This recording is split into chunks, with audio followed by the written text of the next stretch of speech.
ছোট্ট একটি vlog video নিয়ে হাজির হলাম আজ আবারও আপনাদের উদ্দেশ্যে। আজ শেয়ার করি, কাল শেয়ার করি, এভাবে শেয়ার করাই হচ্ছে না, তো ভাবলাম আজ শেয়ার করেই ফেলি। ভাই বোনেরা, সন্তান বড় হয়ে গেলে বিয়ের বয়স কিন্তু 2 যুগের বেশি হয়ে যায়। এমন বয়সের একজন মাঝ বয়সী মহিলার কি আর প্রয়োজন পড়ে জনে জনে সবার কাছ থেকে পারমিশন নিয়ে বাহিরে আসতে হবে? এসেছি মোহাম্মদপুর এবং এখানে দাওয়াতে এসেছিলাম।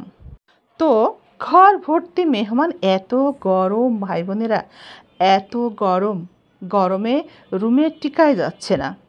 আমার ছেলেমেয়েরা কিন্তু আমার সাথে আছে, কিন্তু হঠাৎ করে আমার বড় মেয়েটা বলল, আম্মা চলো বাহিরে যাই। এত গরম, বাসার মধ্যে কিন্তু এসিও নাই, যদিও আমার বাসাতেও এসি নাই।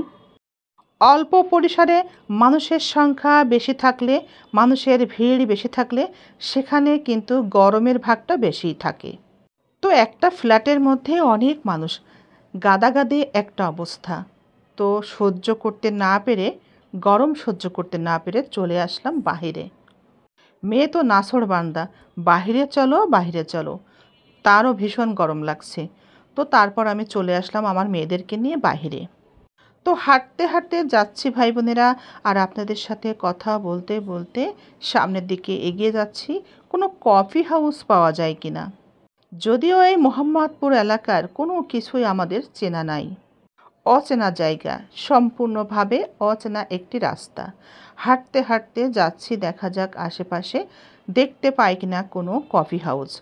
কারণ কফি হাউসে এসি থাকবে, সেখানে বসে একটু কফি খাবো এবং এসির মধ্যে একটু ঠান্ডা হব। এত গরম ভাই বোনেরা, ভাবা যায় না।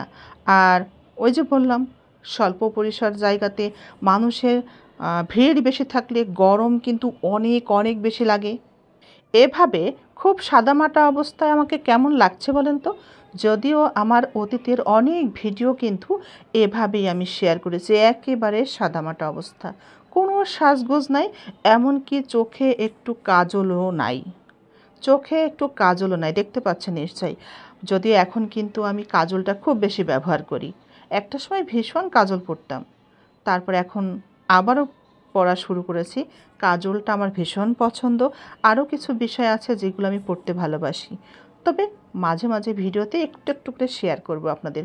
সাজগোজের মধ্যে আমার কোন কোন বিষয়গুলো খুবই পছন্দের। যেদিন থেকে ভাই বোনেরা হিজাব শুরু করেছি, সাজতে যেন সেদিন থেকে ভুলেই গিয়েছি। তবে কাজলটা মাঝে মাঝে পরতাম, আর এখন তো রেগুলার পরি। বাচ্চারা একটু বড় হয়েছে, হাতে একটু সময় আছে, তাই পড়ার সুযোগটা আছে।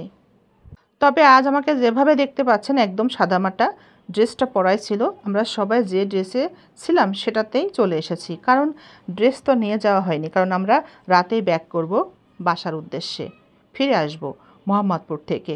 দাওয়াত খাওয়া শেষ, তো এখন গল্পগুজব চলছে, একটু চা নাস্তা হবে, রাতে একটু খাওয়া দাওয়া হবে, তারপর বাসার দিকে রওনা দেব।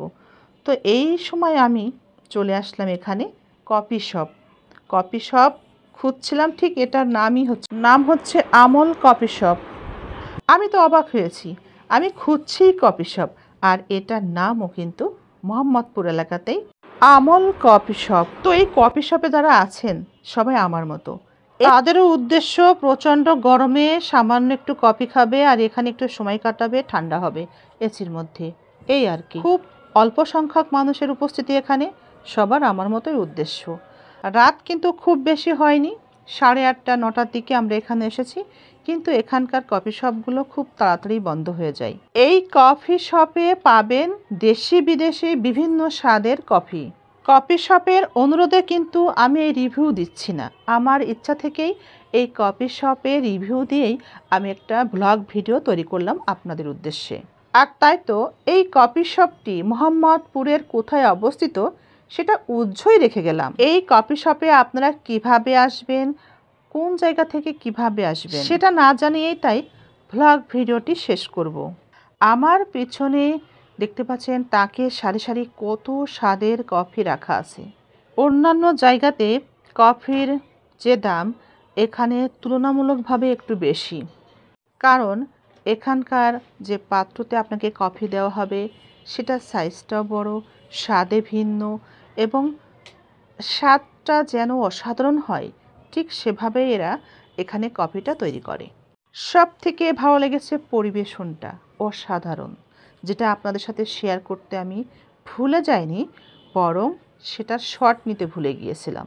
তার কারণ কফি আমি খাইনি, কফি খেয়েছিল আমার মেয়ে, এই যে পাশে বসা, দেখতে পাচ্ছেন দুটো আঙ্গুল দিয়ে আপনাদেরকে হাই দিচ্ছে। কফি খাওয়ার ফুটেজটা আমার মেয়ের মোবাইলে ধারণ করা হয়েছিল, আর এই কারণেই আপনাদের উদ্দেশ্যে শেয়ার করতে না পারার জন্য দুঃখিত। মেকআপ ছাড়া এই যে আমি এভাবে বাহিরে আসি, কেমন লাগে ভাই বোনেরা?